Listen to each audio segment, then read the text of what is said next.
Hello again everyone and welcome back to the Underground. Let's face it, we live in a world of gadgets. Whether it's in a frontline combat unit or simply going to pick up a kid from school, electronic devices play a major role in our lives. And now more than ever, we can plainly see that the devices we use present significant vulnerabilities. Everyone from hostile governments to authoritarian companies can and do use your data against you. Now there are options to enable you to use your devices to your advantage, rather than your adversary's benefit. But regardless of whether the data inside a device is a liability or a force multiplier, there is one very important vulnerability to the device itself. Electricity. Being able to actually power your devices in environments that are non-permissive is a huge factor to consider, especially for modern combat operations. But this is also becoming a major factor for daily life as well. With political regimes turning off the power and shutting down the utilities of their political enemies, and with the whole country turning a blind eye to this, we can only imagine how much energy will be a powerful tool in the future.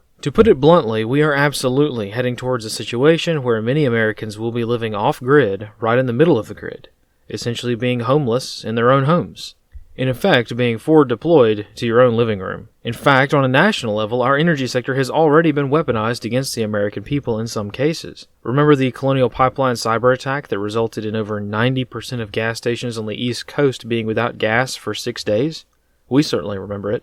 And also remember the highly suspicious actions of federal law enforcement agencies during this incident, which, to analysts like ourselves, indicate with a high level of confidence that there was more to this incident than we can see. What about the drone attack on a Pennsylvania electrical substation? Remember that one? How about the vehicle-borne IED detonation in Nashville on Christmas Day last year? An explosion that killed no one but managed to sever the internet and 911 capabilities in the area for several days. Sure, this was an attack on communications networks rather than power generation, but the lesson is pretty much the same. If a communications network goes down or is intentionally severed because you said the wrong thing or don't have the right papers, you have to create and build your own communications network, and that requires significant amounts of electricity. But in any case, the lesson that everyone should have learned from this or any of the other cyber attacks and actual attacks that we have seen over the past couple of years is how directly and how quickly these things can affect the average person. For us, we learned of the Colonial Pipeline attack and pushed out an alert immediately, and within 2 hours there was not a drop of gasoline, diesel, or aviation fuel for hundreds of miles around us.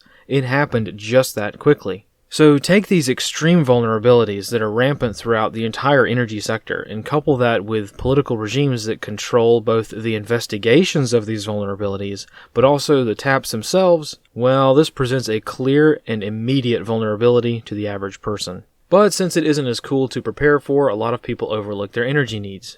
Nowadays, with more and more energy-chugging devices, examining one's energy needs is something that would be a very good idea to do. And here's why. We have a lot of devices that require a lot of power, much more so than in previous years.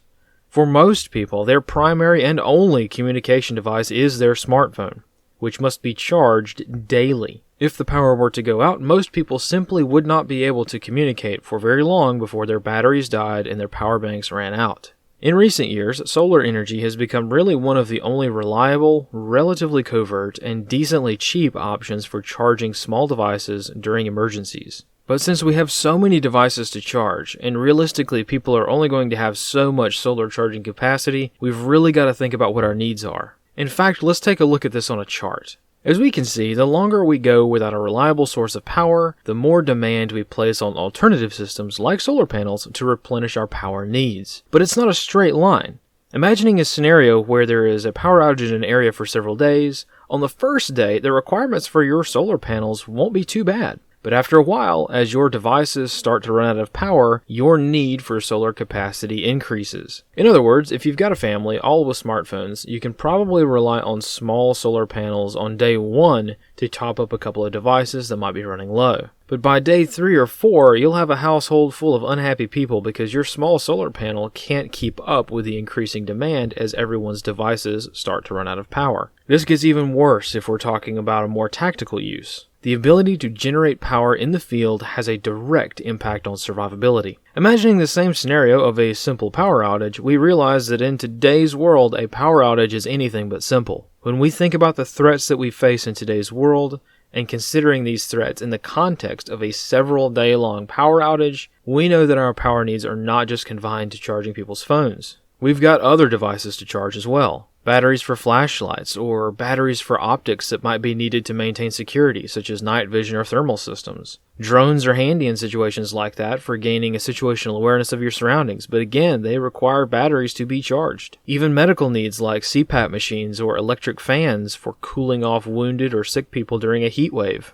These medical power requirements will be compounded in a situation where patients are being openly denied medical treatment based on their race and creed, which is already happening in some areas. Communications devices like radios, strobes, lasers, and even electronic warfare devices all require significant amounts of power generation capability. As with everything else these days, problems tend to compound at the worst times, echoing Murphy's Law at the most inopportune moments. You can bet that at the exact moment you will need your radio the most, you will have a low battery. And right when your demand for solar power is at its height, that's the moment when you won't be able to put your panels out. In today's world, contingent circumstances are now a part of daily life for many people. We're not speculating on what will happen in an emergency. We're living in one right now. In this case, it will become even more important to squeeze out every milliwatt of power you can, because the challenges of living in an SHTF situation make it necessary. So even though 99% of the solar panels out there on the market are geared towards people who want to charge their smartphones while taking some selfies, there are much more significant problems that arise from not having enough power generation capability. It is not a good feeling to be sitting on a mountaintop, alone, and having to decide what device to charge, because your small solar panel will only handle one thing: the radio or the batteries for a night vision device. For us here, we also have some additional requirements for solar panels. Most people do not know that there are really three kinds of solar panel technology: monocrystalline, polycrystalline, and thin-filmed. Polycrystalline is kind of outdated, and you don't see that so much anymore.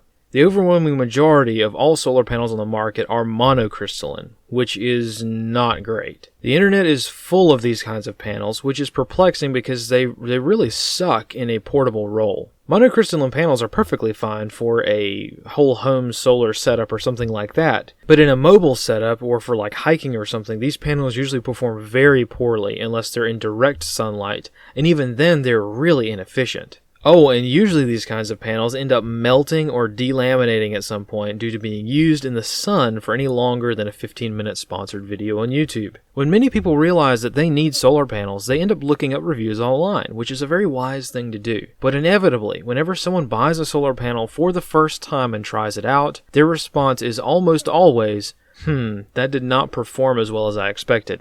What almost no one reviews is the other kind of solar panel technology, like thin-filmed panels. Thin-filmed panels, by their very nature, are lighter, they're flexible, vastly more efficient, and work very well in partial shade, or in indirect lighting conditions, which for us is very important for camouflage purposes. But these kinds of panels don't get talked about a lot for a few reasons. For one, there's really only one main company that makes them, PowerFilm, so the market's kind of small. But PowerFilm is located here in the US, which is opposed to every other solar panel on the market, which are all made in China. As one might expect, this makes thin-filmed panels more expensive per watt-hour than other panels. However, since the cheap Chinese-made panels do not last long, the theory of buy once, cry once is certainly in place when it comes to solar panels. PowerFilm as a company doesn't seem to have much of an advertising budget, and probably doesn't need advertising due to their significant military contracts. So not that many people consider PowerFilm as an option, even though thin-filmed panels are a much better option in many circumstances. Along with power generation, we also have to consider power storage. In other words, batteries. Usually this is the most expensive part of your setup. Solar panels are really the only reliable way to get power with no effort and expending no other resources but putting out the panel. But they obviously only work during the daytime, so having a healthy amount of battery storage will allow you to store that energy for later use. In recent years, devices like solar generators have become more of a consumer item, at least in the prepping world. And these kinds of devices are pretty good to have, but there are some downsides as well. Plus, it's far cheaper to just build your own solar generators if you have a little bit of electrical know-how, which we can cover at some point later on. But getting back to our chart, the goal for solar panel is maintaining capabilities. So your solar needs are going to depend on what capabilities you want and in what environment you are trying to operate. If you are doing cool guy stuff out in the woods for a couple of days and only need to charge up a camera, a smartphone, and maybe a drone battery, you can probably get by with a smaller solar panel and a smaller battery. But if you're trying to live in your own house after your power got shut off because you refused to get a medical procedure, well, you're going to need a lot more power generation capability. Also, if you're operating in an urban environment, you're likely going to have to deal with things like less than ideal placement or limited sunlight due to buildings. And if you are operating in a remote environment, camouflage will be a huge consideration as well. Just ask the Taliban how it worked out for them to put up solar panels on extremely remote mountaintops, far from where people are supposed to be living. In remote areas, you can have the most perfectly camouflaged position, but panels point the way right to your doorstep. At the end of the day, what we are trying to do is shift the line. It would be nice to be able to run 100% of our energy needs off of solar energy at any point in time and in any situation, but that is not feasible for most people and certainly not possible at all if you are living out of a rucksack and constantly on the move from position to position. Being able to prolong the amount of time that your devices function is a seriously massive force multiplier. If you are running around in the woods and trying to not just survive the dystopias that are popping up around the world, but also thrive in these situations, you will not be able to do so unless you take all of your needs into account. And the stark reality is that yes, electronic devices are in many cases a liability, but they also allow a lone person to increase their capabilities far beyond what one person normally can do. And today, being a force multiplier, being able to use technology to your advantage is going to be necessary for us to make it through the next decade. Let's face it, logistics is boring. It's not fun to think about living daily life. Logistics is often a case of people not being able to see the forest for the trees. We spend so much time trying to increase our capabilities in other areas that we completely neglect the basics for daily life on the long term. And if we cannot survive, we cannot thrive.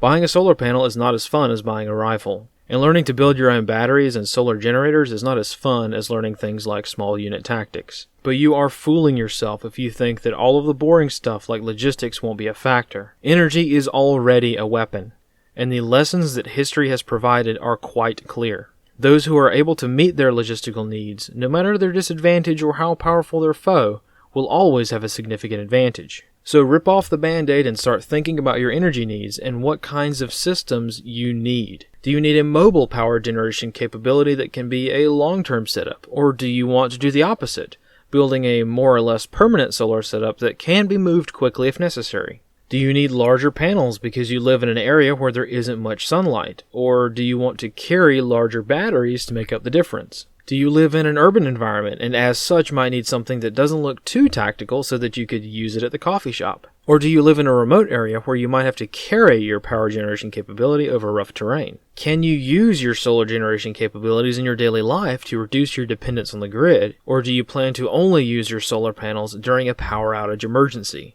And if you only plan to use your solar panels during a power outage, how long can you keep that capability up before becoming overwhelmed with devices to charge? Or fatigued with constantly deploying and redeploying your panels during the best times for solar collection? Can you keep this up, especially when your workload will increase due to the power outage? Can you maintain an intelligence capability, having enough power to run night vision and thermal devices all night long, or being able to power up a reconnaissance drone or power a radio indefinitely? Now on top of all of this, factor in the difficulties of just living in today's world. If I lose my job, would it still be worth it to buy expensive solar panels and batteries? What about if I lost my job and my power was cut off? Would it be worth it then? If so, what's the balance? Is it worth it to buy a small solar panel with an already stretched budget, or is it worth reducing your power needs so that you can spend that money on food? As we can see, when bad things happen, problems tend to stack up and overwhelm your plans quite quickly, especially if you have no plan to begin with. So that's the first step. Figure out what electronic devices you need and then figure out what you need to meet those requirements. There is no one answer to this question, and even the generally given advice on the topic of solar panel is up for debate with our societal problems. Is it worth it to spend $100 on solar panels when you're having trouble affording food? In past years, of course not. Spend that money on food instead. But what if your power is cut off and you have vulnerable family members located far away that you need to keep in contact with? Depending on how severe the problems are and what your obligations are, it might be worth it to spend those precious and rapidly inflating dollars on a small solar panel so that you can maintain contact with a part of the outside world that matters to you. Again, there is no one answer to these problems. There are lots of people out there that might say, well, buy this and buy that and you'll generally be okay. This might have been good advice in years past, but times have changed, and we need to be realistic about what life has already become today and what it will continue to become into the future.